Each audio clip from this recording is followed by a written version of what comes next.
फूल का होना अति आवश्यक है। जब एक प्लांट में नर और मादा अर्थात एंड्रोशियम और गाइनेशियम जब दोनों फूल उपस्थित होते हैं तो उसे बाइसेक्सुअल कहते हैं। लेकिन यदि दोनों में से कोई एक लिंग उपस्थित होता है तो उसे यूनिसेक्सुअल कहते हैं। बच्चों, यहाँ आप समझ गए होंगे कि सेक्सुअल रिप्रोडक्शन के द्वारा ही पौधे नई प्रजातियों को आगे बढ़ाने में हमें कितनी मदद करते हैं। अब इसके लिए हम इसकी देखेंगे विभिन्न भागों की संरचनाओं को। बच्चों, अब हम ये फूलों को देखते हैं कि यदि हम फूलों को के बीच में से हम दो भाग करते हैं और ये दोनों तरफ बराबर बराबर भाग जाते हैं तब हम इसे कहते हैं एक व्यास सममिति। और यदि यही जैसे आपको उदाहरण के लिए देखने मिलेगा मटर और गुलमोहर में इत्यादि पौधे हो सकते हैं।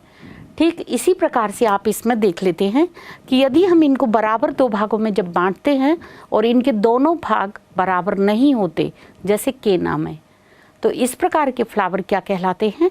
असममिति, मतलब कि वो एक समान उनका व्यास नहीं है।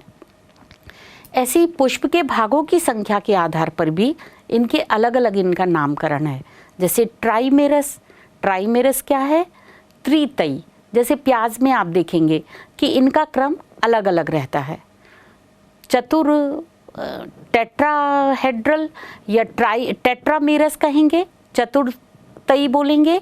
सरसों में देखने के कि चार चार के चक्र में ये चार के गुणक के चक्र में आपको ये दिखाई देंगे। पेंटामेरस पाँच के, या तो इनकी संख्या 5 हो सकती है या 5 के गुणक के आधार पर। ऐसे ही एक और चक्र होता है हेट्रामेरस। हेट्रामेरस में प्रत्येक चक्र में इनकी संख्या अलग अलग हो सकती है। बच्चों, अब आप ये देखेंगे ये फ्लावर के पास में एक छोटी सी आउटग्रोथ दिखाई दे रही है। इस आउटग्रोथ का या बाहर जो वृद्धि निकल रही है छोटी सी पत्ती नुमा रचना, ये कहलाती है ब्रैक्ट, या इसे हम कहते हैं सहपत्र कहते हैं। अब हम ये फूलों की बात करते करते हम फूलों के जो चक्र होते हैं उनके अंगों की भी बात करते हैं। फूल में सबसे पहला जो चक्र होता है ये आपको फ्लावर दिख रहा है और फ्लावर के बाहर जो आपको दिखाई दे रहा है ये हरी रचना, ये कहलाती है कैलिक्स। एक फूल इन 4 अंग को पूरा करके ही पूर्ण होता है। वो अंगों के नाम क्या क्या हैं? बाह्य दलपुंज, कैलिक्स, दलपुंज, करोला, एंड्रोशियम, पुमंग, गाइनेशियम, जायंग। जो बाह्य दलपुंज होता है ये हरे रंग की छोटी छोटी पत्ती नुमा रचना ये आपको दिखाई दे रही है। इनका काम क्या होता है? इनके भी सबसे पहले तो ये फूल का बाहरी चक्र होता है। ये रंग में हरे होते हैं, छोटे होते हैं और ये फूलों की सुरक्षा करते हैं। जब कलिका बनती है तो कलिका के रूप में ये बाहर उसको पूरा कवर किए रहते हैं। लेकिन जैसे जैसे इनका विकास होते जाता है ये भी 3 प्रकार के होते हैं। शीघ्रपाती, जब फल बनने लगता है तब ये फूल खिलने के समय ये गिर जाते हैं तो इनको कहते हैं शीघ्रपाती।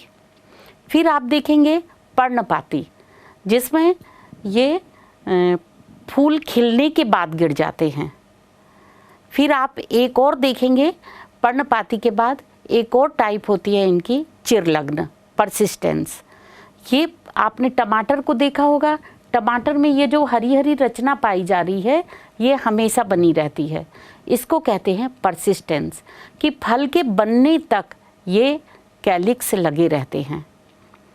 अब आप देखेंगे यदि ये कैलिक्स आपस में जुड़े रहेंगे तो इसको बोलते हैं गेमोसिपेलस।